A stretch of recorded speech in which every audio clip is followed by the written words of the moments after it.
Alright, welcome to the first weekly BrieCap. Today we're going to cover some new Twitter list and topic options, some Walmart ad placements, a popular WordPress theme's vulnerabilities, Google's stance on headings, a Snapchat acquisition, and then we're going to go outside digital and talk about how the IRS is worried about someone using the robots.txt to no follow, no index certain pages on their website.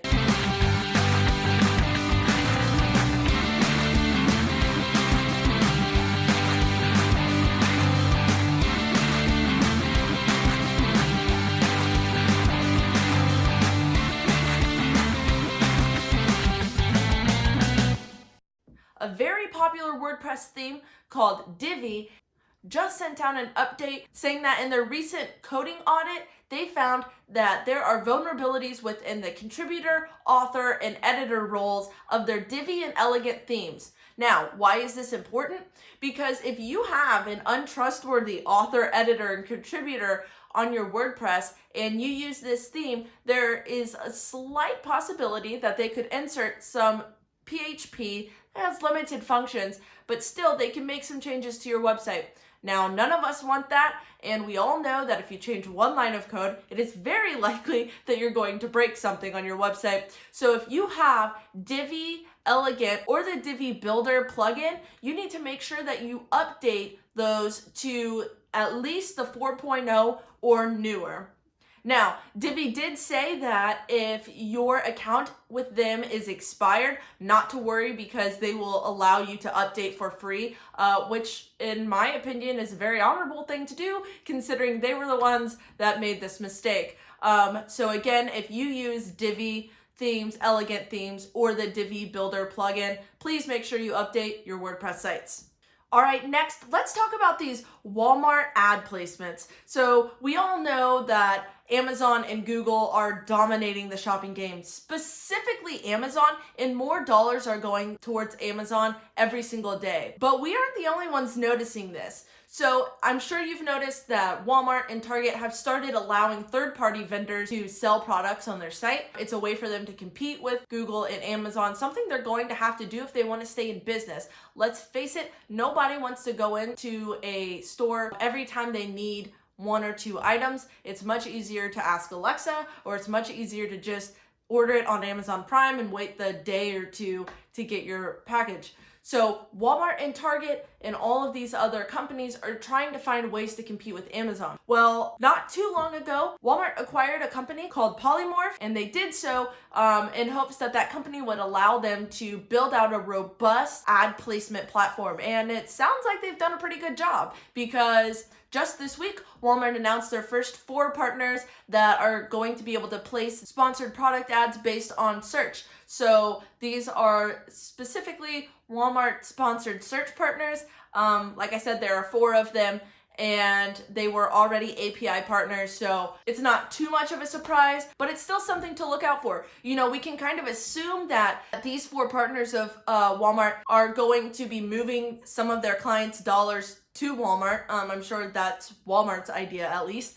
And if they see better results on Walmart than they do on Amazon or Google, there's no saying that they won't continue to pull more money from Amazon and Google and move it to Walmart. You know, there's a lot less competition, and it works just like Google and Amazon. So Walmart's saying, you know, this is going to be an auction-based placement system where the 4 partners are kind of going to be bidding against each other for the placements.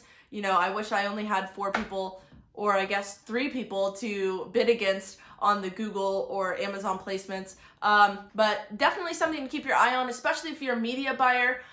These new media placements, people hear about them, they get really excited, but the reality of it is right now only 4 people have access to it. So definitely something to watch. I'm sure we'll be hearing more about it in the upcoming months. But thanks to Jenny Martin over at Marketing Land for giving us the inside scoop. All right, speaking of acquisitions, I want to talk about this Snapchat acquisition that happened recently. So I don't know if you've noticed, but a couple months ago, Snapchat released these things called cameos. And essentially what cameos are is a cutout of your face and it's plastered on some other object. So that object might be a different body. That object might be, my friend sent me one this morning where her face was on a train, and these objects do little animations. And it's just another way for Snapchat to kind of work on augmented reality, virtual reality, as a way to keep users engaged with their platform. Now, I've said this for a long time. I truly believe that Snapchat is a technology company before they are a social media platform.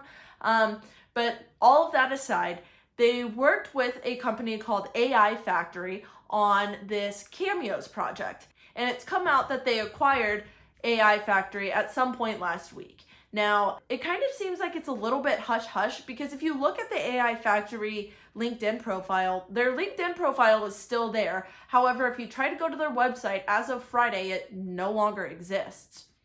So now we're trying to figure out what Snapchat and AI Factory are working on. There hasn't been a lot of news about it, but it shouldn't be overlooked that Snapchat is acquiring such technologically advanced companies. Now, we know that they came out with Spectacles, which was kind of like before its time. And a lot of the things that Snapchat has done is kind of before its time. I really truly believe that they're going to continue to push social media platforms forward as far as technology and the use of it.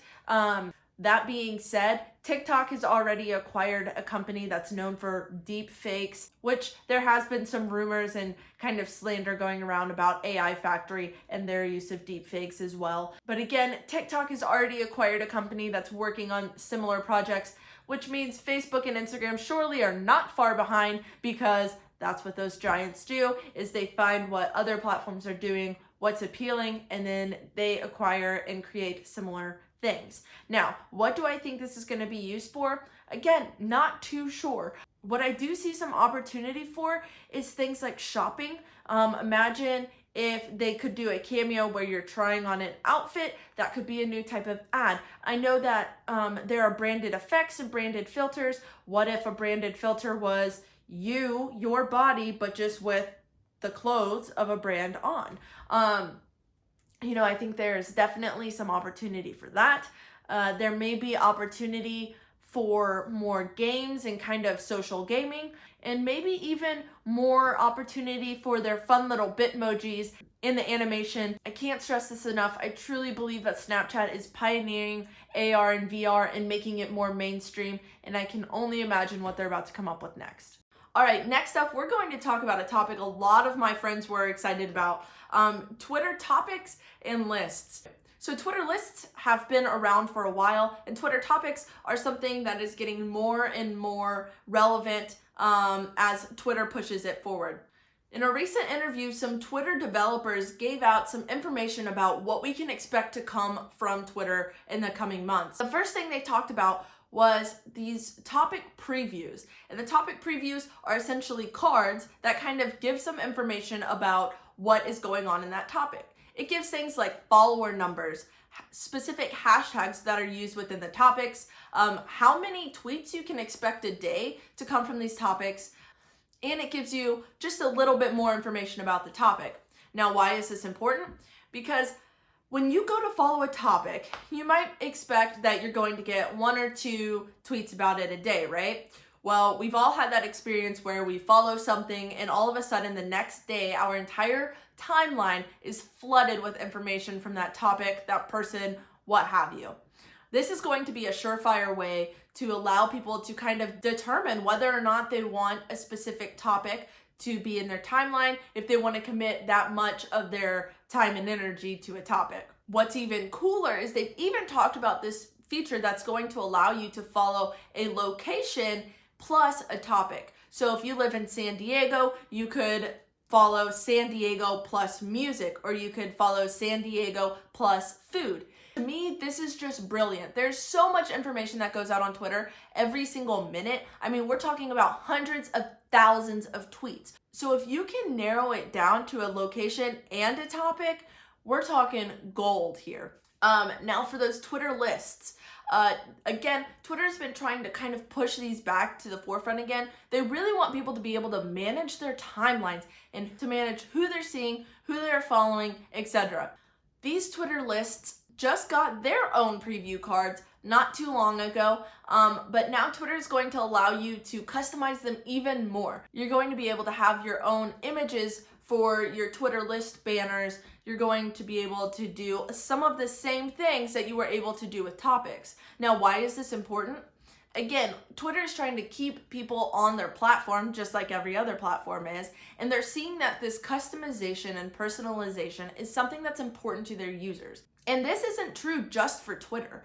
Many platforms are starting to see this and really go that way. So they're allowing you to customize more things. They're allowing you to make decisions as to what exactly is showing up in your timeline. And they're really speaking to the people that want custom and personalized experiences on their platforms. So I'm really excited to kind of see how topics and lists play a bigger part in Twitter in the future. When I read some of this stuff, they were really focused on new users, but I think some of us old users can really get some use to this as well. These preview cards make it very easy to make something appealing to share on Twitter. You know, they fit very nicely in a tweet. And now that we can personalize some of the imagery around some of the lists and topics that we follow, I really think that we're gonna see more people start using these lists and topics. And I'm curious as to what things you would like to see added to topics and lists. I think that they have a lot more opportunity to become even more engaging, especially as Twitter brings them to the forefront. So comment below and let me know what you are hoping comes to Twitter lists. All right, lastly, before we move on to outside of digital, on a recent Google Hangout, John Mueller was asked about headers and how Google views them, what weight they carry, etc. John Mueller came out of the gate saying, you know, using keywords in headers is a tactic of 10 to 15 years ago, which I guess is kind of true. You know, thinking that you get a group of keywords, you put the most important one in the first heading, the second group in the H2s, and then the third group of important in your H3s. Those days are kind of long gone. And what John Mueller was saying was that headers are more so used to add context to what's going on the page. That's how Google views them, which in my opinion is much like what a user views them as. So, you know, Google's going to a page, and our pages these days have tons of rich media on them. A lot of things that Google can't quite process. We're talking podcasts, videos, images, all sorts of things that Google needs a lot of context to truly understand. So ideally, Google is going to go to a page and they're going to see a header, and under that header, there's probably going to be some text and there might be an image or a video. So Google goes, all right, so this chunk of content is about X, Y, and Z, which means the text is about that and so is the image/video. Then they go in and they crawl that text, and then they crawl the alt tags and all the file information for the image, and they kind of put that all together and say this chunk of information is about this.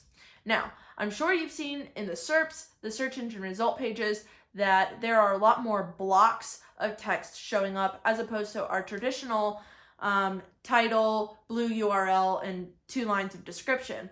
There are a lot more chunks of content being put on the search engine result pages, and that's because it's better for the user. Again, everything in SEO and digital marketing in general comes back to what is best for the user. And that's what John Mueller was talking about. He says, just write like you're going to write. The H1 doesn't have more weight than the H2 as far as ranking. It's all about your content and giving context to the content on your page. So just think about it as a user. If you go to a page on how to tie your shoes and you can get to the bunny ears part, but you can't get to how it goes from bunny ears to tied, you're probably skimming through the page for the bunny ears, and you're like, all right, how do I do everything past that? Your H1 might be how to tie shoes. Your first H2 might be cross the laces. Your second H2 might be make your bunny ears. There might be an H3 talking about different ways to make bunny ears. And then the next H2 is going to be how to get your bunny ears to the knot. These are things, if you just think about how a user would want to go through a page, what's going to be the easiest way for them to get through their page, then you're going to be fine. Stop worrying about singular ranking factors and just worry about the big picture and the user experience. That's what John Mueller was saying. That's what I'm saying. So let's just give it a shot. Don't worry so much about your headers. Yes, you should use them. Yes, they help Google, but no, they're not singular ranking factors. And it's straight from the horse's mouth. Thanks to Robert over at Search Engine sharing that bit of information with us. You're the best. All right, that's all for industry updates, but I want to bring you something outside of digital.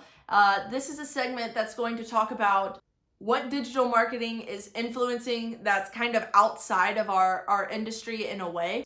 I want to talk about this agreement between the IRS and TurboTax/Intuit and H&R Block. So apparently it's supposed to be free to file your taxes. As someone who's only filed their own taxes for 5 years maybe, I didn't know that because I've always used TurboTax and somehow I always have to end up paying these fees. Well, the IRS and TurboTax/H&R Block and some others have been a part of this government initiative to kind of try and push free filing options. So whether that's volunteer-based, software-based, self-serve-based, what have you. By pushing this, the government said they're not going to create their own software. They're going to rely on Intuit, H&R Block, etc. to use their softwares, offer them for free, and allow users to file their taxes that way. Well, in April of last year, there was a study that came out that showed that TurboTax was actually using a no index, no follow in their robots.txt file to hide their free file services from the Google search results. Now, why is this a big deal? Because people were still sent to a landing page that said free filing, but as people started to go through the process, they were always tacked on some sort of fee, like I was. The only way that people were able to get to the actual free filing service was through a link from the IRS page. Now, how many people go to the IRS website a day? I'm sure I could find those numbers, but I'm sure it's also a lot less than the amount of people that go to TurboTax every single day. So what was the response? Well, this week there was an addendum to the agreement between the IRS and these different companies where there was actual language that said that these companies are not allowed to use any strategies that are going to prohibit their free services to show in organic search results. Now I'm blown away at this point. Like, I read the actual addendum and it said organic search results. This is crazy because I just think of the hearings that we had with Facebook in the last couple of years and how ignorant some of the people were to how Facebook works, how social media works, how the internet in general works. And there's actual language in this addendum that says organic search results. I didn't think that most government officials would know what that means, but apparently it's now a big enough deal to where it's made its way into these government documents. Now, the other thing that came from this is the IRS struck the line in their agreement that said that they weren't going to create their own software because apparently they have no trust in their partners of Intuit and H&R Block. Can I blame them? No. So the IRS is going to be creating their own free filing software, and I don't know when that'll come out, but I'm interested to see how they're going to compete with some of these bigger names. So major shout out to The Verge for sharing this article and allowing us to keep up with what's going on outside of digital. All right, that's all for this week. The very first weekly BrieCap. I just want to say thank you to everyone who has watched the introduction video, who has stuck it out and watched this video. I really, really appreciate you. Please remember to subscribe, comment, share, do all of the things. It's really going to help me out here in the coming weeks as I continue to build this. Every Sunday, 7 o'clock, be there. Thanks, guys.